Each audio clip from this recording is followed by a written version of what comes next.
Right, welcome to episode 3 of the podcast. This one's taken us a bit longer than I'd have liked. We were going to do it like 2 weeks ago, and then we were absolutely ruined after our training session, and we was like, well, I pretty much said I can't be asked, and then you were like, I agree, so we didn't do it. So apologies, but we've got there in the end. We had a couple of suggestions, didn't we, last time about what we could do for the next one, and we had kind of either like a Q&A idea or getting somebody on as a guest, and we've had multiple suggestions on both sides. So I think maybe next one we'll probably get a guest, but yeah, we're gonna circle this around some of the questions that we got asked on. It was on our Instagram, and there was a couple on YouTube actually, which I should probably double check those questions on YouTube. I haven't just checked them again. But so we'll get onto a couple of those questions. We'll dig straight into it because some of them I thought were quite interesting. They were like not your typical. I think a lot of the time we get asked very specific questions in terms of is this the right way to do the movement, or you know what I mean? They're like, and it's not really about the broader strokes of training. So I kind of liked some of these. So you've got them there, haven't you? Yeah. So the first question that we got asked was, what's the goals for the next 12 months, and how we plan on achieving them? Yeah. So this one, I don't know whether this was intended for us personally or. Or if it was about the gym. Yeah, so I thought maybe we'd do both, answer both. You want to go first? Well, personally, I'm actually aiming to hit a 150 bench press. I think that'll probably happen within the next 3 to 4 months. I've not actually been I've not been benching for quite a while. It's just come back into my program, and it's very general hypertrophy training, so there's not any kind of strength training specific stuff in there. So when I have a good solid run at some strength work and actually try and peak to do a 1RM, I think a 150 should come quite quickly, or fingers crossed it should anyway. Well, the way that you close grip bench that you're doing at the minute, like that's flying up. Yeah. It was really surprising actually, considering after having so long away from bench press. It just everything clicked, everything moved really well. So it shows all the accessory work and all the other bits I've been doing have obviously paid off. But and towards the tail end of the year, if I do go on a bit of a bulk and try and get a bit chunky, I reckon a 160 could potentially be possible, depending on how much you eat. Yeah, pretty much depending on how fueled by cheese. How fat I decide to get. So yeah, what about you? You got any specific training ones? So like my all-time PB on bench was like 107. Yeah. So I would like to get a 112, maybe a 115 bench. Oh yeah, you do that quite and easily. Then like a 200 kilo squat. Mm-hmm. I think that would be quite nice. Yeah. Yeah, no, I just realised Hannah's going to watch this. I'm sorry, Hannah. Just don't remember what I just said. Yeah, just ignore that. No one needs to know. Everyone just forget what just happened there. But just completely dropped yourself in it there. Are we going to explain why? Yes. Well, I mean, so as I mentioned in a previous podcast, I had cancer. When I was in my teens, and one of the recommendations they said is like, don't lift more than 50% of your body weight. I've tried to do a bit of research myself, but I'm no doctor, I'm no expert, so don't listen to what the fuck I'm saying, it's just my opinion. But essentially, it just seems like a very broad guideline because they're not sure what will happen. One of the chemotherapies that I had has the side effect of weakening the heart, so obviously putting more strain and pressure on your heart is not advised, and obviously lifting heavy weight is not advised. So as a blanket rule, they just said don't lift more than 50% of your weight. So when I first started training, it was that, but I was doing like 50 reps of stuff, and it was just like I'm not doing anything. Yeah. So it's been a very long journey of literally creeping that weight up to where I am now. Yeah. So I've tried to do it sensibly. Yeah. There was a point where you were obviously losing weight, because when you first started, that was one of the main goals. You wanted to lose a lot of body fat. Yeah. So as you were actually making improvements, you were theoretically meant to be lifting less. So and it was at a point where it was just ridiculous. It was like nearly impossible to get a decent training stimulus for you, because we did go through phases where we were trying to basically make things as challenging as possible, weren't we, in terms of adding like harder variations and tempos and pauses, and and it turns into a bit of a clusterfuck at some point. Yeah. And then and you just decided we can kind of slowly creep it up as and when you feel all right. And you've had checkups, haven't you? Yeah, so in the like, meantime, and you've never had any negative issues at all. And like I have an echo scan. It's every 5 years now, and nothing gets picked up on that. I have a blood test every year, and again, nothing gets picked up on that. It's not like my cholesterol's through the roof and clogged arteries and all that stuff. It's just a case of being sensible about it. And I know there's been a few other patients that, a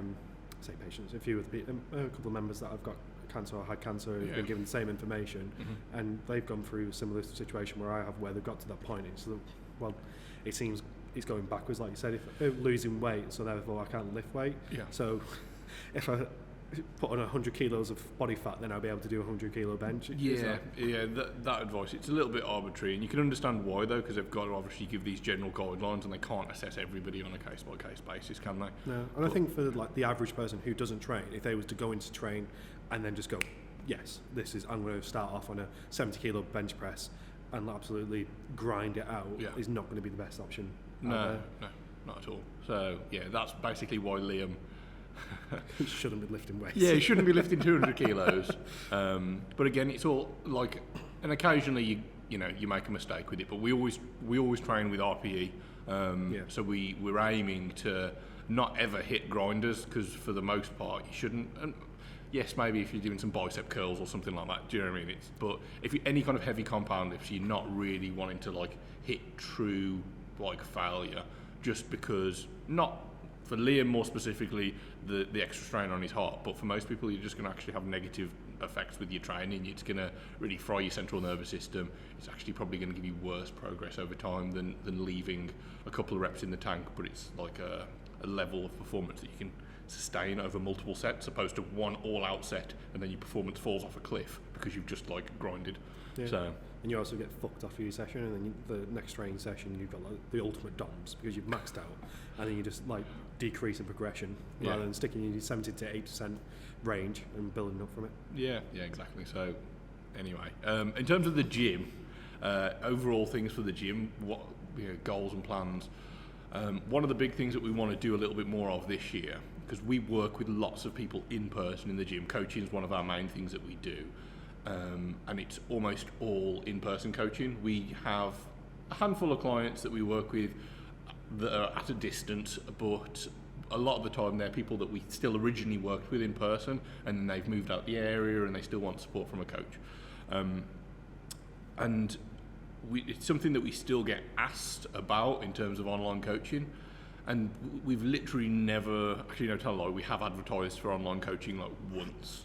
When lockdown. Yeah, during lockdown. And if I'm honest, it's not something that I see, like, don't get me wrong, it is very valuable, there is a place for it, but a lot of people that want online coaching probably aren't in the best place to have online coaching. They probably need a bit of time in person. Online coaching isn't really great for complete beginners, and if that's all you've got access to, then yes, it's definitely really helpful, it's really handy. Yeah, it's better than having no help at all, but most people need that initial introduction to training with a one-to-one setting, and the progression you make starting off online straight away will be a lot slower than if you had someone who's literally coaching you through one-on-one, saying, right, okay, this is how we do this form, this is the movements we're going to do, I want to show you how to do it, and then when you're doing it I can critique you and give you a bit more feedback. Yeah, 100%. And I think that becomes more important as well as the potential person who wants coaching gets older. So if you're in your teens, it's not that important. When you're in your 20s, a bit more, in your 30s, in your 40s, in your 50s, and your 60s, it starts to become more important because you've got less room for error as you get older, because the longer you're alive, assuming that you're not already looking after yourself, the longer you're alive, you're accumulating injuries, tightness, just bad movement patterns, all these things that you just pick up from living your normal life, which then when you go into the gym, means that you can't do a bunch of movements, and this hurts you and that hurts you, and it becomes quite challenging to step into that once you've accumulated maybe 40 years of little injuries and niggles and being sat at a desk with poor posture and all of that, and then you're like, I can't even squat, so how am I meant to do this whole bunch of movements? Whereas most teenagers, fairly mobile, fairly flexible, maybe had some injuries, but also you heal from them very quickly. And I think also that's a big part of it as well, is as in your teens and 20s, your ability to recover from training's much higher. faster, isn't yeah, it? you can come in and just work really fucking hard and bounce back from that training, even if it has basically no structure, and you'll still make progress. Whereas as you start to get older, hard work becomes, it's still obviously important, you always have to work hard, but working smarter becomes more of the priority, and actually sometimes pulling back becomes more of the priority, and that becomes more and more true, the older that you get. So it's like going out getting drunk, isn't it? It's like when you're in your teens, Yeah. like you can recover from a hangover within like a day at a max, and then when you hit like your late 20s, early 30s, it starts going, well, this is a 2-day hangover. Yes. And it's like, this is a 3-day hangover. I'm never drinking again. That's it. Yeah, exactly. That's it. So this whole long-winded explanation is basically that we do want to try and work with more people online, because it's something that we get asked about and we just don't push. So we want to be able to do this in a way that's actually going to be beneficial and not just setting people up to fail, because often that's what we see happens with a lot of people that jump online with coaches, that maybe that's just not the level of support that they need. So it's like we're trying to, I can't say too many specifics, but we're doing a lot of stuff in the background that is going to build a very good pool of resources for people to work with and to learn from. Because with our coaching, that's the main thing that we try and do differently to a lot of other places, is we try to educate people as much as possible. We want you to be able to not need a coach in the long run. We want to give you all the tools so you can eventually become independent. Be more self-sufficient, Yeah, and some people that's fairly short period of time, might be a couple of months. Some people it might be a couple of years, depending on where they're at right now and where they want to go. But trying to achieve that same goal, and you might never actually meet your coach in person, it's going to really slow down a lot of the learning, which again for some people not necessarily too much of an issue. If you're already fairly mobile, if you're fairly coordinated, you'll still be able to pick things up and it'll be okay. But yeah, I think if you're somebody who maybe has got a lot of injuries already going, there's a lot kind of in the background, it's going to make things a bit more challenging. But yeah, we got into this when we're both really excited about it, and now we've got started. We've taken the lid off, and it was like started digging down into it, and it's a lot. It's quite a bit more work than we anticipated. It's a lot more work. Yeah. Like I think we know now why it's not something that I've ever seen before. Yeah. And I can, it's because there's a hell of a lot to try to cover, but trying to condense everything down and give it to people in a way that they can kind of understand and digest, and actually is going to be really useful. And something that they can actually apply to their training. Yeah. In a helpful way, that it's not just going to be just a free program online that you can pick up. Yeah. It's going to be something that you can actually learn from and implement and so use. We'll be able to probably give more information when the next podcast is out, I would imagine, or thereabouts anyway. But it's definitely a can of worms that we've opened up, and it's a lot of effort to get it going. But I think it'll be worth it. I'm very confident that it'll be worth it, because it is frustrating in a way, because we can only really help and work with the people that are in a close vicinity to us. And literally, was it this morning? We had somebody comment or on a post or an ad saying it's a shame you're too far for me. And that's something that we get all the time, that people they want to work with us, but they're too far away.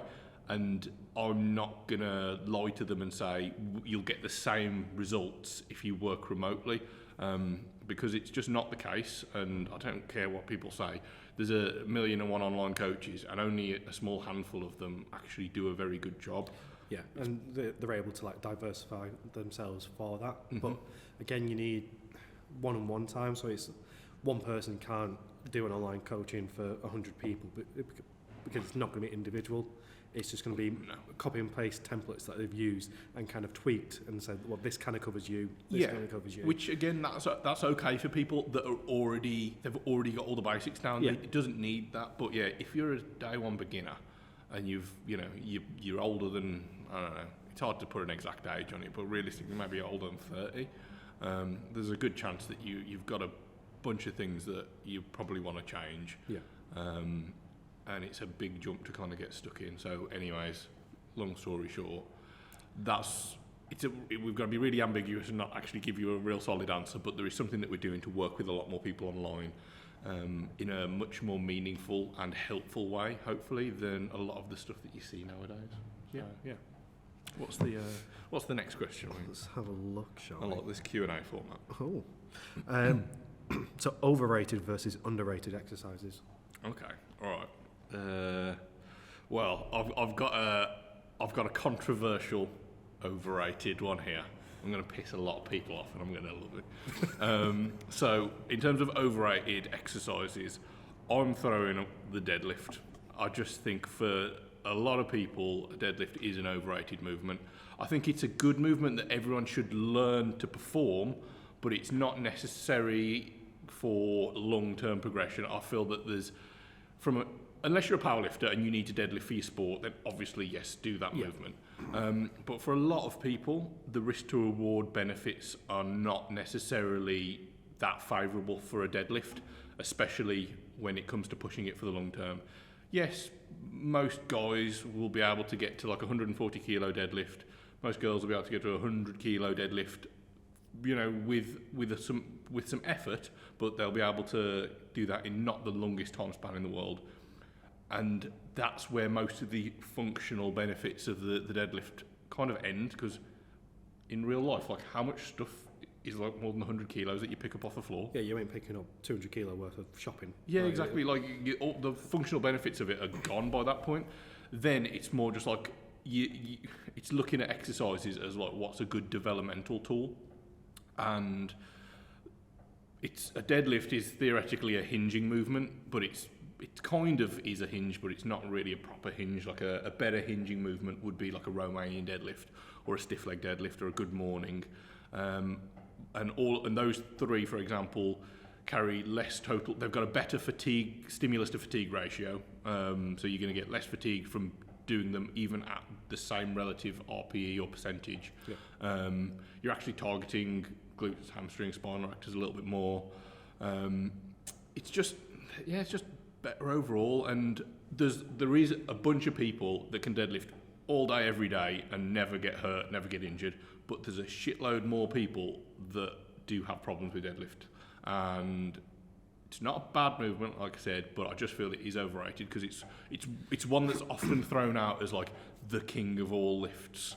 Yeah. And it's just because that's probably going to be your heaviest lift. Yes. So people get that little bit of an ego boost.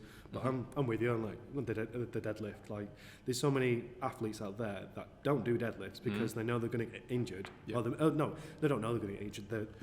The risk of being injured is quite high. And if that's your main source of income, is like running around on a field, or if you're playing football or something like that, why would you put yourself in that position to get hurt for not real benefits, or benefits that you could find somewhere else? Yeah, exactly. Yeah, like most actual professional athletes that have S&C coaches that work with them and they know what they're doing, they don't actually have them deadlifting. They probably have some fundamental deadlift movements in there, maybe very early on, but most of them will do trap bar deadlifts, which is more of a squat than a deadlift. The hinge part of a trap bar is basically non-existent. So if you're actually comparing, it's more like a bottom-up squat. But yeah, it does just have those extra risks. In terms of underrated movements, for me, I would say like the GHD. That's what I was going for. Like, you just don't see people doing it. And so like a glute ham raise is definitely a solid one. We've got one in the gym, but I can't recall it. Like, it's been a while since I've been around any of the other gyms in the local area, other than this, like a bodybuilding gym that I was at the other week. But like, you never see GHDs anywhere. You might get them in a couple of more powerlifting specific gyms, and they do have them in CrossFit gyms, but then they don't. They end up doing these horrendous sit-ups on them, which are not what it should be used for. But it's an awesome piece of kit. It's a brilliant piece of kit. It's a really hard movement to do, but once you nail it, like the benefits of it are really good, and the feeling you get from it as well. Like, it definitely targets your hamstrings. Yeah, exactly. I think as well, the negative is that it's super challenging. So almost there's a ton of people, I can guarantee in here, that have been lifting for 5 to 10 years and they couldn't perform a single rep at body weight, I could guarantee that there'd be a lot of people that are like that. It's funny to say that. I was literally speaking to a member today about it. Yeah. And he was, I'm not going to say his name, but like he was literally saying that I'm really strong at other stuff. And to be fair, he's like very strong at other stuff. And he said he went on that and he was just like using the big bands because he was like, I just couldn't get up. And I said, like, me and you were the same. Like when we first started using that, it was just like using like 2 purple bands and it was like dropping down, working the way down until we could actually do a body weight. Yeah. We haven't done it in a while, but I reckon I could grind out 1 body weight. I think to be fair, I demoed it for somebody the other week, and I was like, I've not done this in a long time, so if I tear my hamstring, I'm blaming you. And then I did actually. I managed to get like a couple of reps out, and they weren't too horrendous. But a lot of places that do have a glute ham developer, they don't actually have anywhere to. So we've got like a hook on the wall, so you can loop a band over, wrap that around your torso, and then you can hinge. And it just makes things a lot easier. It means that no matter where you're starting from, there's a way that you can actually do it because you just have band assistance, and then you progressively use lighter bands until you're at body weight, and then you actually did a little bit with just a tiny amount of weight. I think I was doing maybe like a 5 kilo plate or something like that. Yeah, not just holding onto it, going down, coming back. Yeah, not a lot of weight at all. I think I was holding 2 grains of sand. Yeah. And I was like, there we go, that's enough weight for me. Yeah, that's put that in your program. 2 grains of sand. But one of the reasons why it's really beneficial is because your hamstrings get activated from knee flexion, so bending the knee in, which would be any kind of hamstring curl movement, like a seated or a lying hamstring curl. But they also get it from hip flexion and extension. So that'd be an RDL, a stiff leg deadlift, or a good morning. And so you've got the origin and the insertion points. So whether you're hinging from either of them, that's going to work the hamstrings. The GHD is the only movement that can simultaneously do both. Yep. You are able to go into full extension and full contraction in it, which is just it's a really, really unique movement. I can't think of a parallel for any other body part, to be honest. No. Which is just brilliant, and no one talks about it, no one does it. I've seen, there's still a handful of people that are maybe a bit more niche down that know the benefits of it, but it's something that I encourage everybody to try and learn for hamstring and glute training. Yeah. I definitely think that's underrated. Next time you're in, come ask me and Lewis. We'll tear our hamstrings for you. Yeah, we'll show you how to set it up, and you'll feel terribly weak. I think that's also another reason, though, people, do it thinking they'll be able to smash it out the park and then like get humbled very quickly. Yeah, and I think people don't like to feel like they're weak, and I think it does. Unfortunately, it does make you feel that way quite quickly. Yeah. You piss them off. Right. Okay. So another one I'm gonna say as an overrated movement is bench press. I love bench press. It's probably the only movement that I'm half decent at, and I've always pretty consistently had bench in my program. I might have like 6 months away from it, but I'm never away from it too much. I do really enjoy it as a movement. I like it a lot, and I know a lot of people do. And it's used weirdly as a benchmark for strength for loads of other things, it's one of those bro things, isn't it? It's like, how much can you bench? Yeah, how much can you bench? Yeah, it's like, I don't think, fortunately, people don't do that as much as they used to. Like maybe 5 or 10 years ago, that was like an actual legit question. Whereas like now it's become such a cliche that people don't ask it, but they probably still think it. Yeah. And like is it the NFL, and they've got like a bench 100 kilo bench, or whatever it is, like 225 pound bench press for reps. Yeah. And I was just like, these are like American football players. Bench press is not a very useful movement for them. At what point in American football do they lie flat on a bench and press a barbell over their chest? Yeah. Like it's not even in the right kind of path of movement that they would be in. The only thing I could think of is it's like when they're pushing stuff, like pushing people away. But it's not gonna like a push press or even an incline bench press would actually be a little bit more applicable for them if you were trying to get a good gauge on overall upper body strength. That's going to actually have maybe some form of a carryover to a field athlete. But anyways, so yeah, I just feel like it's not that it's a bad movement at all, because it is great, and I think a lot of people should still bench press, and again, doesn't have too much of a fatigue issue, doesn't have too much of an injury risk. There are some people that won't get on that well with it, but I think that the ethos around a bench press is overrated. Yeah, there's just maybe a little bit too much hype around it. I'll still do it, and I'll probably always bench as long as I can, because I do enjoy it, and like I said, it's the only thing that kind of makes me feel strong. But you'll get it now, like people come up to you, oh, you bench pressing, I thought a piece of shit. It's overrated, isn't it? So yeah, and like I think there's a lot of other movements that are going to be a little bit more beneficial from a hypertrophy point of view for your chest, shoulders, and triceps, and then also from a functional strength point of view. If you wanted to get stronger, there's quite a few other options. So yeah, it's the two unpopular ones there, but I kind of had to share one that was actually one that I enjoy personally, and then one that I don't enjoy personally. Yeah, I mean, for me, like I really enjoy bench press. I think, especially being newer to the gym, it's something that I feel like I'm relatively good at. Like, it's something that I can see progression quite well. I really enjoy squat and bench. Like, I don't do deadlifting just from what we said, like the risk and reward, but also like with my heart condition that we spoke about, I just know like I'll get to a point where I'll be like, oh fuck it, I can do a little bit more, and that'll probably be the thing that kills me. Yeah.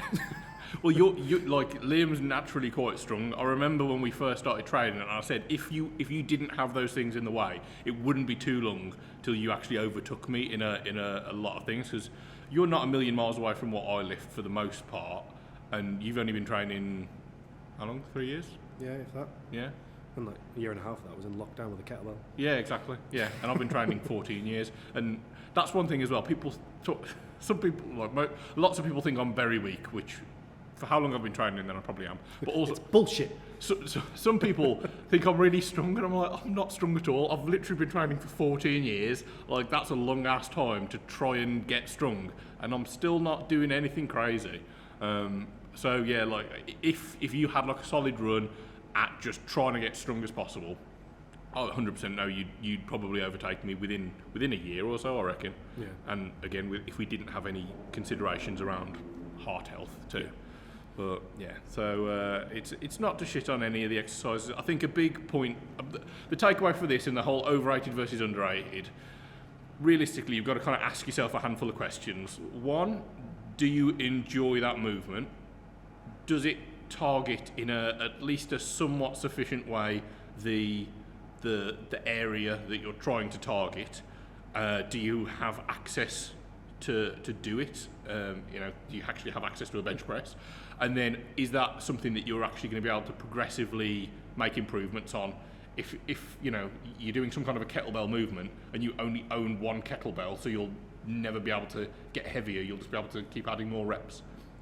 That at some point is going to run out, do you know what I mean? Because then the training stimulus, you've gone outside of the kind of the hypertrophy rep ranges or the strength training rep ranges, and all of a sudden you're just doing cardio because you're swinging a 12 kilo kettlebell for 15 minutes. Yeah. Like, so do you know what I mean? It's like, do you enjoy it? Do you have access to it? Is it something that you can progressively overload in some manner? And whatever the other one that I said was that I've now forgotten. All those points. Right, next question.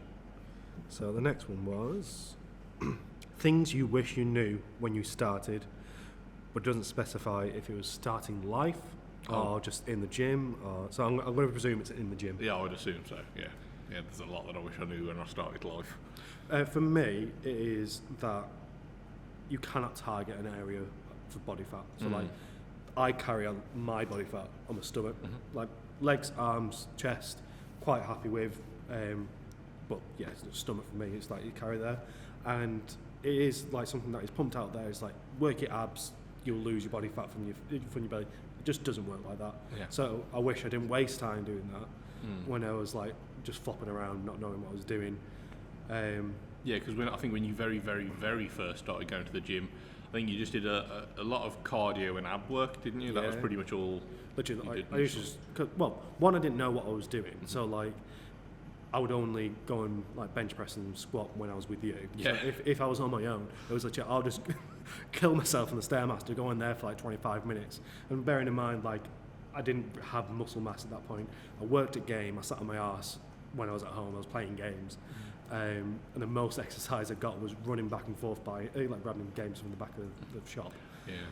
So yeah, I used to just like stand on the Stairmaster and do that and just kill myself in there, when realistically I should have been doing more strength training and burning calories that way and burning the fat and building muscle and just like getting that offset from there. Yeah. I remember having some of those conversations with you like years and years ago, trying to like I was trying to be really tactful and like gently coerce you over to lifting, because you were like, I'm not interested in building muscle, I just want to get rid of some body fat, and then you were just like, yeah, you wanted to be on the Stairmaster, and I didn't push you at all, especially right at the very start. I just kind of let you get into it, because I think it's really easy to completely discourage somebody from training when things are super early days. When it's not their world, it's like a completely scary territory.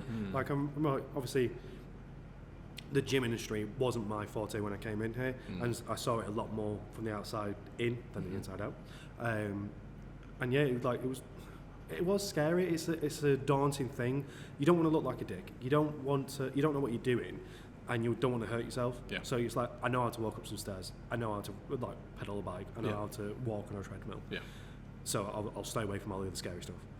And then if someone does come in and they're like, you should be doing bench press, squat, and deadlift, and all this, but I'm going to leave you to your own devices. And it's just like, yeah, no, I ain't doing that. I'm just going to go walk somewhere. Yeah, that's it. I think. But you mentioned a good point there, actually, about you seeing things when you first started from the outside looking in, and that's actually one of the big reasons why I was really excited about having you as the manager, because I think, like for me, I joined a gym on my 16th birthday. That was the soonest I was able to join. I used to go to the gym with my dad when I was a little kid, and I used to like run around and like hang off the pull-up bars and run on the treadmill, and there was a little bike thing that you could actually like pedal around on this game, and I was just hyperactive. And so I grew up in gyms, and I boxed, and I played basketball, and I played rugby, and I did loads of things.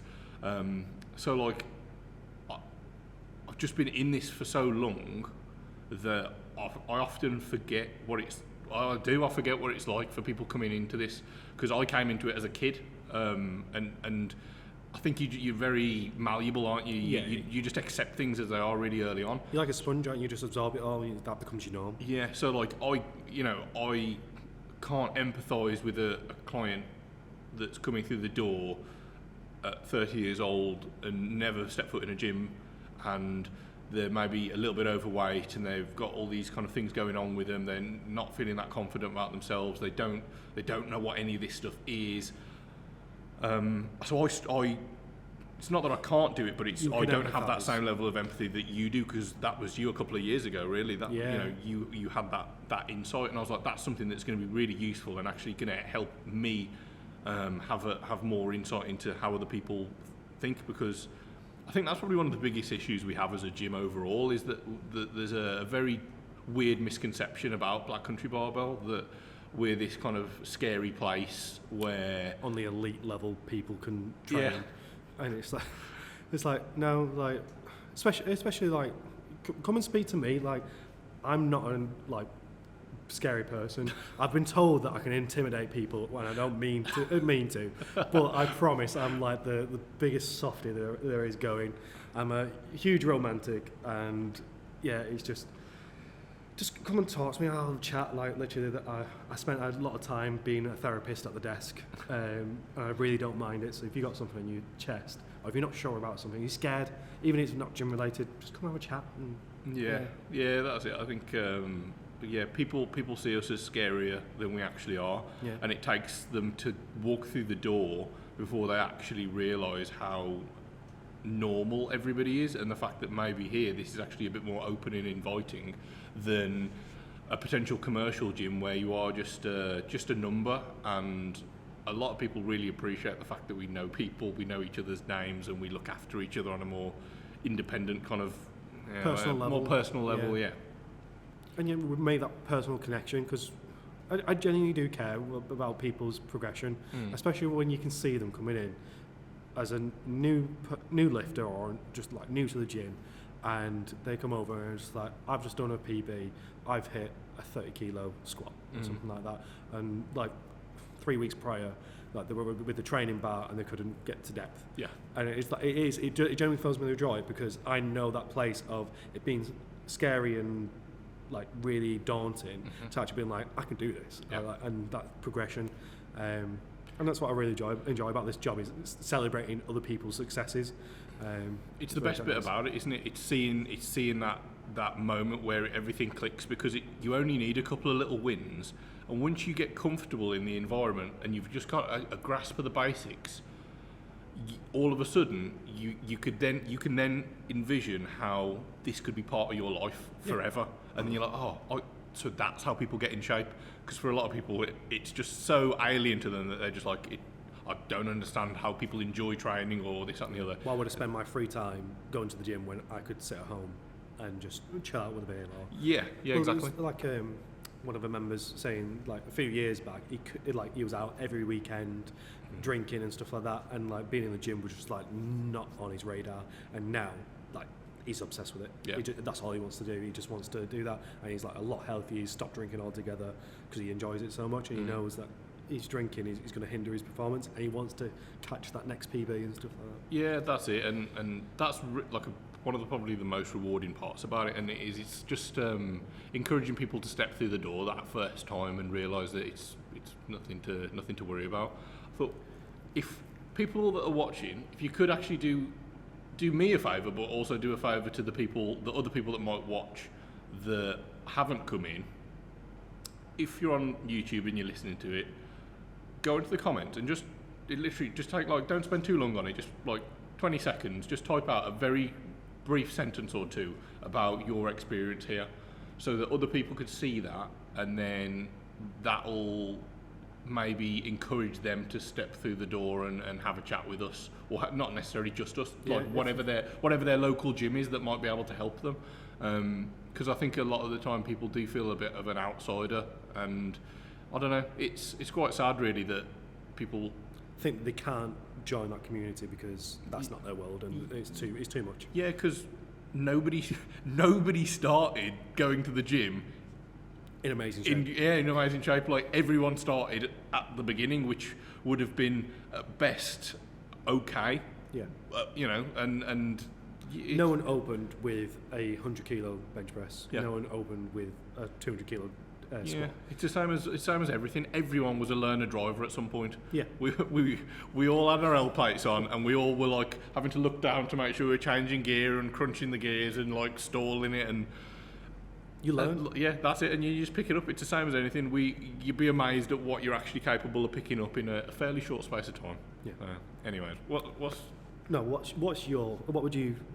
I forgot what the question is. Oh, it's what I wish I knew. Yeah. What do you wish you knew when you started? So I think the thing that I would. There's two things that I wish I knew when I started. One of them is that consistency trumps pretty much everything else to do with training, regardless of what that session felt like, regardless of how efficient your workout was, whatever it would be. Even nutrition, consistency is key. So you can go really fucking hard for like 6 months and then flake out for a couple months, and then go really hard for 6 months and flake out for 6 months, or you could just train at an okay pace consistently, and you'll make better progress than the next person. So yeah, that was something, especially when I was really early into training, and then when I first started having to work away, and one of my jobs I used to do, it was very challenging because I'd be working out of town for days, sometimes weeks at a time, and it was really tricky to try and get some kind of training in. And I thought, because I can't do it to the best of my ability, so I'm just not going to bother doing it, and then when I get back, then I'll push really hard again. So it was always like ups and downs, whereas slow and steady does win the race. It is all the bloody cliches. This is a marathon, not a sprint. Do you know what I mean? Yeah. To make any considerable changes to your physique yes, you can lose a good chunk of fat in a fairly short space of time, but I assume that everyone who does that wants to keep the fat off. They want to stay looking good, stay lean, stay active, stay healthy for the long run. They're not just like, oh, I'm just going to get in incredible shape for this holiday and then I'm just going to turn into a potato for the rest of my life. Yeah. So it's just thinking about slow and steady and consistent is far more important than anything else.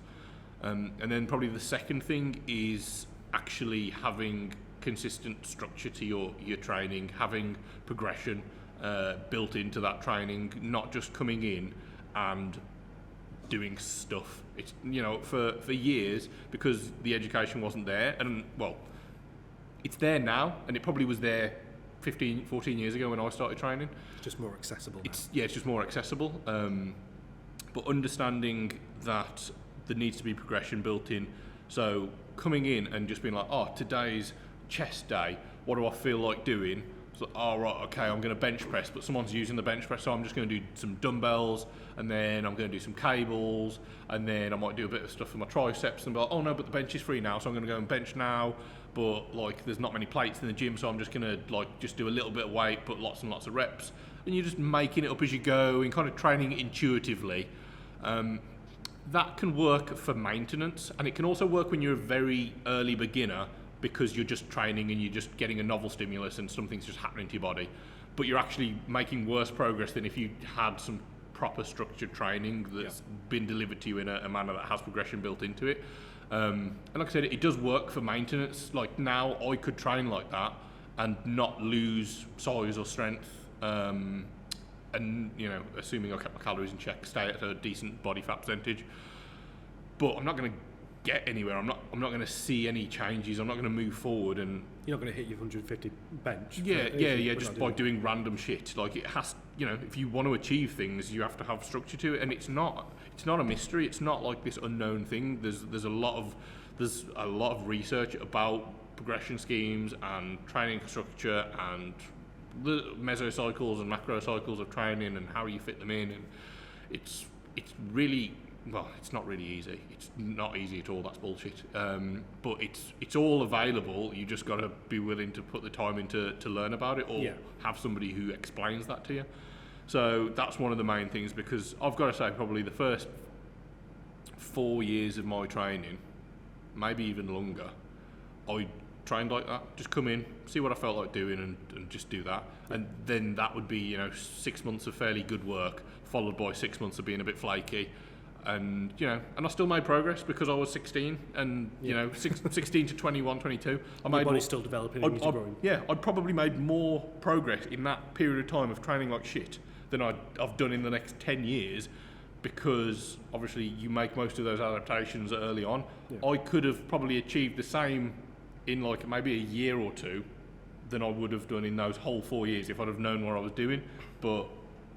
Hindsight's a beautiful thing. Yeah, exactly. And I think that's one of the things when I started working with you, that I really wanted you to try and bypass all those mistakes and the shitty training. Like that's what I want to do with all the people that we work with. I want them to not have to go through that grind and learn the hard way, because normally it comes with hurting yourself a few times, and normally it comes with months and months of stagnation and frustration and actually falling out of love with training.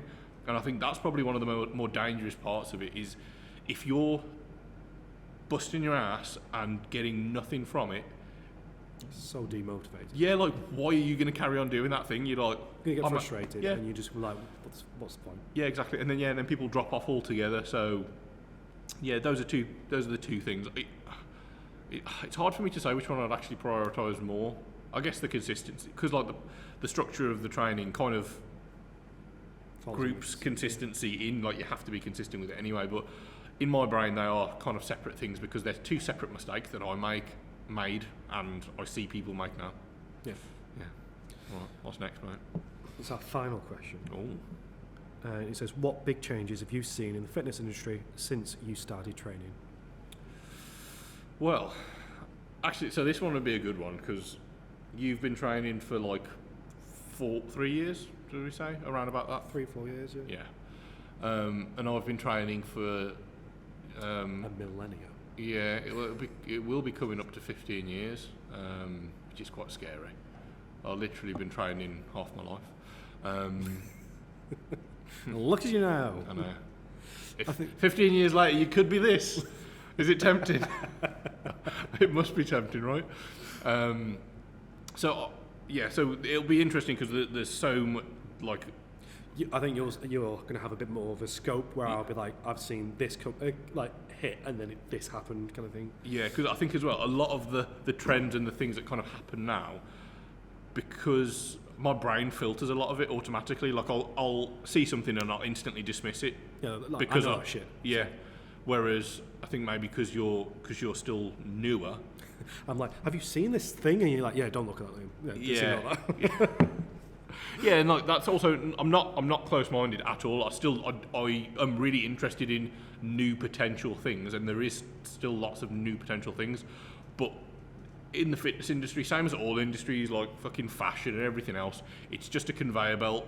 It's like you're at a sushi bar. It just keeps on fucking rotating around, and it's just like it'll come back, and you see these things that were trendy 15 years ago, and then everyone stopped talking about it because somebody said it was shit. And then all of a sudden they're coming back and loads of people are saying, oh, this is actually really helping me and this, that and the other. So it depends who's on which platform and like how much say they can have and then what makes it popular again, isn't it? Yeah, exactly. I think for me, like in terms of what I've seen, is like the takeoff of things like TikTok and like these like short reels of like bursts of information that especially younger people are consuming and taking it as gospel. You see it, I see it quite a bit. So like some like younger kids, I'd say younger kids. I ain't old, but younger than I. You think they have to take like pre-workout every session just to make sure that their peak level of alertness when you don't need it. Like pre-workout has its time and place, but having it every session, you're just going to build up a tolerance, and then it's not going to do the same effect, and then you probably end up double scooping, dry scooping, and all that bollocks. And when you're fucking 16 years old, what the fuck are you tired for? I'm sorry, what are you tired for? I don't care. Like, you know what I mean? Like, it's relative. Like, when you're 16, you think, like, I am exhausted. And then when you're like... man, I've been at school for 7 hours. Damn. Yeah. Well, I understand, like, you're mentally tired and stuff like that. I get it. But... yeah, it is. But yeah, you ain't tired. Yeah. You ain't tired. But yeah, and it's the same with like supplements and things like that. And I think a lot of people, especially new to like the gym environment and training, get so wrapped up in like what supplements they need to be taken to make sure they're in peak condition to train and stuff like that. When realistically, because they're new to training, they just need to focus on getting the training down and getting it right before they even think about any like supplements and stuff like that. Yeah. It's literally like get your training right, get your diet down. Then when you've been doing that for a while and you're thinking that you can add a bit more to it without taking away from your training and your nutrition, then start looking at like your supplements and things like that. Yeah. Obviously, if you've got an issue and you need like extra iron or something like that, then fair enough. But you don't need to be going and buying like hundreds of pounds of like supplements just to get through the day, basically. Yeah, I think that's a good point actually about the way TikTok and Instagram and YouTube Shorts, they're all doing the same fucking thing now, where they're condensing content down shorter and shorter and shorter. And it seems to be making people take stuff at face value a lot more than people used to. Like the supplement industry and the fitness industry have been hand in hand for a really long time, and you know, for the most part, been rip-offs. But before you'd see something in a magazine, and then it would have a whole article about this supplement. And you'd be like, oh, that seems pretty interesting. And then you'd see it pop up in another magazine, or you'd have a little look on the internet when, you know, you might have had like bodybuilding.com as like a forum. Yeah. And then you'll see posts on there, which would have been probably posted by the people that own the supplements. But then you might be able to like talk to someone in the gym and stuff like that. Yeah. Whereas like now, it's literally like you see this thing on TikTok, and it's like buy now, buy, it's with you next day. Yeah. And it's just like... yeah, it's like the short form content is like condensed everyone's attention span, but also with so many influencers that are now in the space, what influencers do, effectively, they almost bypass your need to do research, because you find someone who you can click with and you relate with, and then you just take what they're saying because they're like, okay, I know this person, I like this person, they must have my best interests in mind, which a lot of them do and a lot of them don't.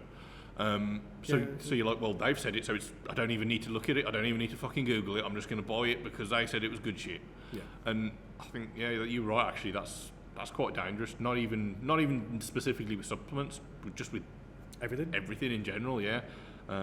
It is weird because there's been multiple instances of some really big influencers, not in the fitness space, like ripping people off with all these kind of like cryptocurrency things, and people have lost their whole life savings, and people are like, they basically like, oh, you should invest in this, and then everyone's gone and done it, and then it's all of a sudden it's just evaporated.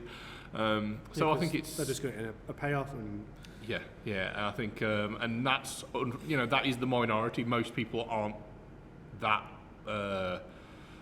immoral, or whatever you want to call it, and the vast majority of influencers, especially the ones that have been around for a while, because most of the influencers that have been around for a while, when they started, influencers weren't a thing. They were just people that were passionate about whatever it was. And they've evolved with it, whereas like new influencers, they're just like, I've been approached by such company, they've asked me to say this, it's like promote this. Yeah. All right, I'll do it.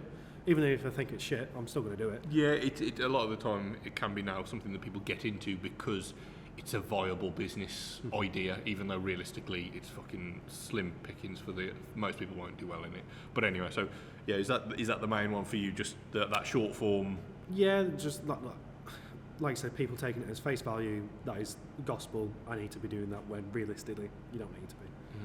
Yeah, I think that's a good one, to be honest. I do like that. It's maybe I didn't actually kind of notice as much, because that's something that I said that I'm immune to a lot of it, but it's actually the way I consume information a lot more is through short form media. I don't mean to, I just fucking end up on, I don't go on TikTok because I can't stand it, but I have to delete TikTok.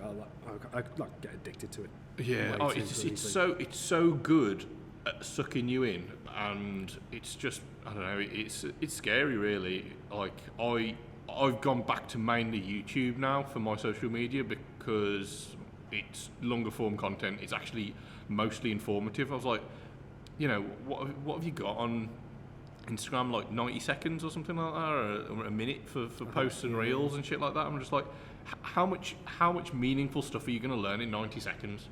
Like, I know we do reels. I'm not being, like... But the reels that we're doing, it's a little tip. It's like something you can explain in 90 seconds. That is not going to hinder your performance. It's not like saying, you should be doing this exact exercise and nothing else. Yeah. It's just a case of, like the lat pull down when we did it, was just like, you can extend it by doing this. Yeah. Do you see, there was a few people that commented on that. Someone was like, I've been training for 15 years and I didn't know that. So we got quite a lot of like a good response from that, which I thought was quite cool. I enjoyed that one for something really silly. But anyways, so for me, what's the biggest shift that I've seen? It'd probably be, and this is a shift in a good direction. So this is a shift at focusing a little bit more on performance as a metric to track. When I first got into training, people would ask, how much do you bench, bro? But there wasn't a lot of care around numbers and performance overall. There was a huge focus on just the aesthetic side of things, or if people were into powerlifting. But when I first, when like 15 years ago, powerlifting was a thing. Powerlifting's been going for ages, but it was not in the public eye in the slightest. Like, it's still a tiny fucking niche of a niche, but it was a niche of a niche of a niche of a niche. It was like a speck on the fitness industry, whereas now it's I don't know, it's a little blob. It's getting bigger, basically. Whatever's bigger than a speck.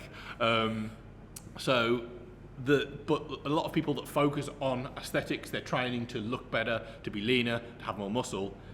They've started to realise the importance of getting stronger in terms of that's a useful metric, because if I'm getting stronger, there's a very good chance that I'm actually building muscle. Yeah. If I'm maintaining my strength while I'm getting leaner, there's a very good chance that I'm not losing muscle mass. Yeah. All of these other things, if I'm increasing my running times, if I'm increasing the duration that I can do on the Stairmaster or on the bike, there's a good chance that my cardiovascular fitness is increasing, which is also going to allow me to kind of burn more calories throughout the day. There's so many things now that the performance is just taken as a given for a lot of people. That may be in our circles, do you know what I mean, because of where we are. But I definitely start to see loads more, especially natural bodybuilders, that talk a lot about chasing numbers, which is really, really good. That's a good thing to do, because also when people do get so emotionally attached to making progress, but their measurement of progress is what they look like in the mirror or what the weight says on the scales, they're not solid. They're not, you know what I mean? They're very subjective. Yeah. You can wake up one morning in a good mood and the lighting's good, and maybe you ate something decent the night before, so you digested, your stomach's looking a bit flatter, and you look in the mirror and you're like, oh yeah, I'm looking really fucking good today. And then you maybe were out drinking one night, and then you wake up, you're hungover, you've ate a pizza, so you're a little bit bloated. You haven't gained any fat from that, but you feel a bit shitty, you look a bit bloated, you look in the mirror and you're like, oh man, I look like a fucking potato, what the fuck's happened to me? And you feel really negative. Those 2 days could be, literally one after another. No body fat changes have happened, no, barely anything noticeable, and you feel worse about yourself. And same with stepping on the scales, you could feel worse about yourself even though nothing's actually happened. And especially for women, where like time of the month means that weight fluctuates a lot more, you can get like thrown off and derailed by things that have no fucking real, tangible basis in reality. Whereas if you could not lift this weight before and now you can lift it, you have made an improvement. Yeah. If you used to be able to do that for 8 reps and now you can do 10 reps, you have made progress. Yeah. If you used to be able to do 10 minutes on the bike before you had to give up, and now you can do 15 minutes, you've made progress. There's no questions, and I think that's what's way more important and way healthier mentally to focus on, because there's very little variable for it to go wrong. Yeah, exactly. There are still variables, but there are much less. And I just think also when people, and again, this might piss off bodybuilders, but I think when you spend ages staring at yourself in the mirror and obsessing over the very minute details, body dysmorphia is a real thing, and it affects a lot of people. And body dysmorphia is actually, it's far more prevalent in the fitness industry than it is with the general population. Yeah. And people just get obsessed, don't they? Yeah, they get obsessed over the small things, and I think that's pretty backwards. That the people that are constantly making an effort to look better and feel better actually worry about the way they look more than people that don't. Yeah. I really enjoy that shift to performance as a way of feeling good about yourself and actually tracking progress over time. Is that all the questions? So that's all the questions that we got asked. I know we've obviously gone over the whole podcast doing the questions. If anyone's got any more questions, just drop them in the comments below, as well as, like I asked earlier, if you could leave a short, little comment about your experience here, that would be much appreciated. Just one, for helping the video get a little bit more traction, and YouTube likes people to interact with posts, so leave us a like as well. But also for anyone who might be watching this who hasn't actually come in, and it might encourage them to turn up and do realise something. We're not that big and scary. Yeah, and not just us, to whatever their local gym is. Go to an independent. Don't go to commercial. Yeah. A lot of the time, the independents tend to be a little bit more friendly, for the most part, and they're real people. It's not a big corporation. They care more about the members for the most part. Or that's my experience anyway. So yeah, if you could, that'd be really helpful. Any questions that you've got, pop them in there, because I think we'll probably try and have a small Q&A. Yeah, just 1 or 2 questions. Yeah, just tag it on to the end of every single podcast, because it's quite a nice little format. We'll be a bit speedier with the questions than we were with this, though. We won't drag it out as much. So yeah, that is it, isn't it? Yeah. You thought I wasn't going to do it. God, you're such a tit. Goodbye. Au revoir.